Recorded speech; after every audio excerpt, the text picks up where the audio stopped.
tried by a jury of your peers. Uh-huh. What defines my peer? What defines Karl Lentz's peer? What defines Scott Green's peer?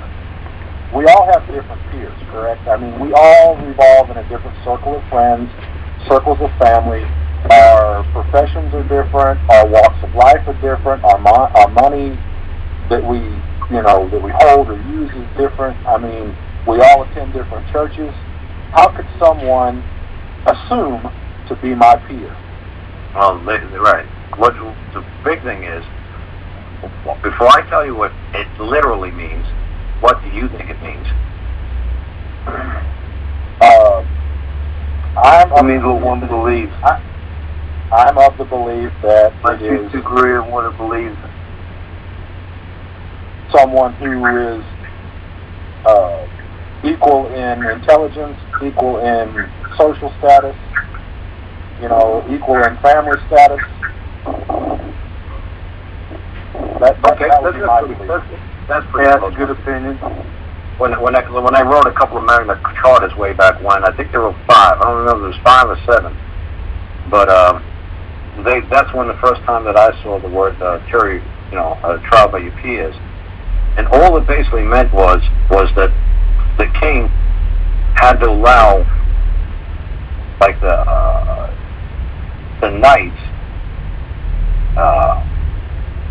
to be judged by like other knights, or the lords to be charged by other lords, or the dukes and the earls to be charged by other ones.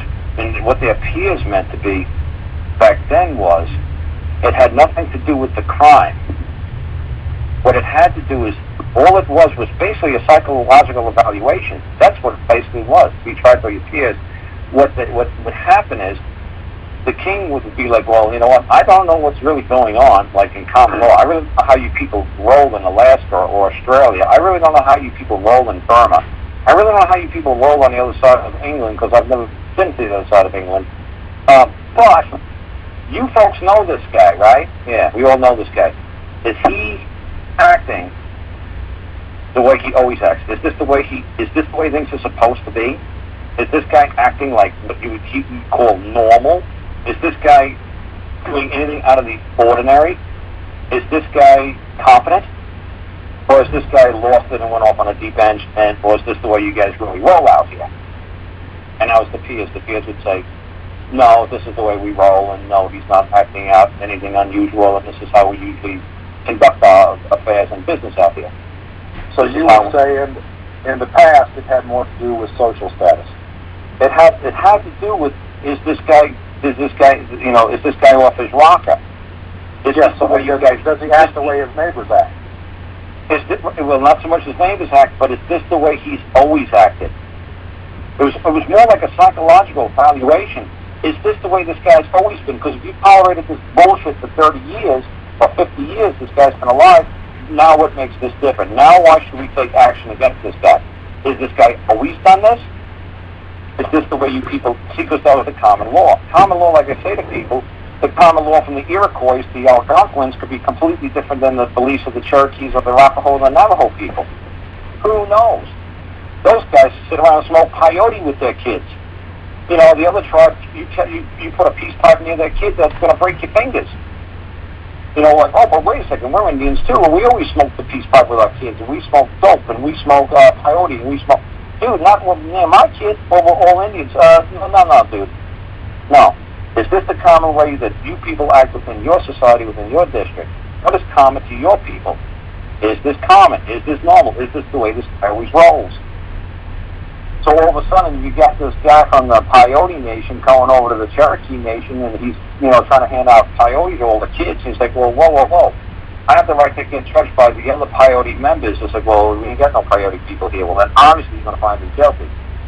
But believe me, if there's other Peyote people who could come here and testify on my behalf, they'll tell you, no, this is how we always do things. He's not doing anything bizarre or unnatural or unreasonable or illegal or unlawful. This is the way he rolls. This is the way we all roll. And I was like, oh, really? Yeah, really. So that's why your customs, your beliefs, your practices, that's why you brought your kind to court and said, no, this is the way we always do this. It might look bizarre to you, King, or it might look bizarre to the new guy that you placed in for this, parish or district or territory or squire, whatever you want to call these little things. But this is the way we've always done it. So that's all that the softness was. That's all that was. So through jury selection during voir dire, it would be a common man's attempt to place as close to what he would believe his peer would be on that jury, correct? Of course.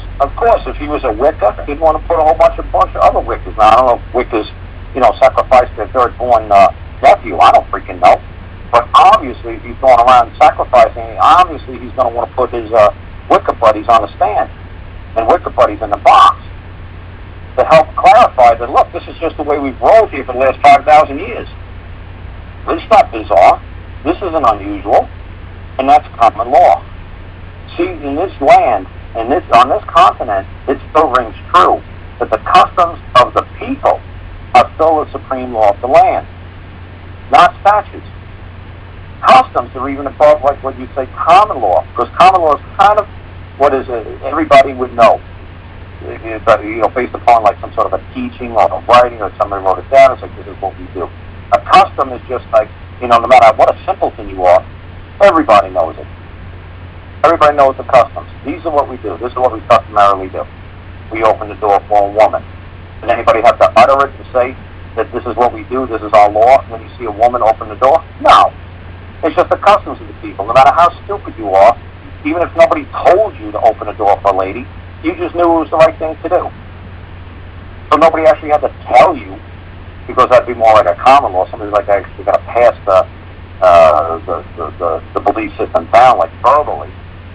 Everybody just realized it's like, oh, okay, we all stood up in a courtroom? Yeah, well, gee, I guess I stand up too. Did anybody have to tell me to stand up in church? Like if I walk into some stranger's church, like if I walk into a Baptist or Episcopalian church, and all of a sudden I see these people sitting up and kneeling or standing up, or they all turn around or they all do something, well then obviously I said, oh, I guess it's customary of the people here to stand up, so I don't want to disrespect them. I guess I better stand up when this guy walks in around. Now they're all kneeling, or now they're on one knee. I don't get this, but when I'm in Rome, I do what the Romans do. But obviously, if I do it wrong, and if I'm in a mosque, and they say, oh, what's with his kneecaps? He was supposed to be on left knee, not right knee, and that's sacrilege, and off with your kneecap. It's like, oh, dude, whoa, I'm a guest here, man, dude, whoa.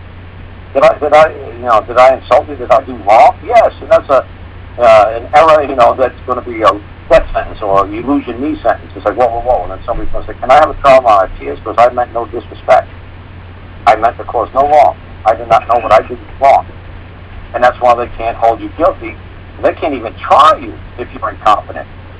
It's like, I did no wrong. And as long as you keep saying, I did no wrong, there's nothing they can do to you. So when you say you're guilty, not guilty, no contest, just say, I did no wrong. And they're like, no, that's not what I want to hear. Or like, I did no wrong. Is any man making a claim I did wrong? Yes or no? No, well, are you guilty, not guilty, no contest. Did I do wrong? The last time, anybody say I do wrong? Nobody's speaking out, forever hold your peace. I will answer that any man comes forth and claim that I made a wrong. Did I do wrong and that I have not compensated for said wrong? Is any man going to come forward? Yes or no? And obviously, you don't do it like I just did in open court. Obviously, you write the freaking thing down. Because obviously, when you do it in open court, the judge is going to hold you in contempt of court and say this Looney Tunes starts fucking babbling off about some crazy competent that compensation for wrong. No, because when you put it in writing, they say, this guy knows the game. He's a player. He knows the words. Oh, he's good. Oh, he's really good. That's the only reaction I get from people that I hand the paperwork to. And these calls aren't blocked. Anybody can call and say, oh, that's crap. I went to court and the judge thought I was crazy. He held me in contempt of court for putting false crap in. No, you hear the people call up and say, hey, okay, you got from Indiana, pulled up 2-3 weeks ago. He said, oh, the judge said, that was good. Oh, that's really good. I haven't seen this in like 20, 30 years. Remember old man Bob came here, he did something like that. Oh, this guy's a player. Oh, this guy's good. This is really good. Yeah, 3 sentences. It's ridiculous. None of this crazy, if it was more than two syllables, I guarantee there was not a 3-syllable word in what I wrote for that guy. It sounds like I said, it sounds like a second grader speaking.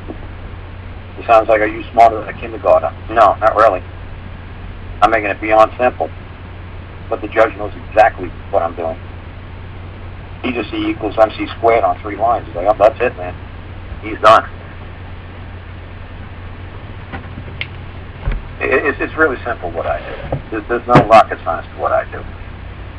But like I said, you just got to calm down and just, you know, just start to see what I'm saying, you know, more than, you know, trying to micromanage it.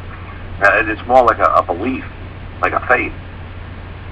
You know, it's what it's more that you got to have faith in it, and more than you have to know every nuance of it. And people are trying to get every little nuance of what I know, and that's ridiculous. You're going to waste your life trying to get every nuance of what I do. As long as you're close, as long as you feel it, you'll know, man. It'll click in your heart and say, holy crap, I finally fucking got it.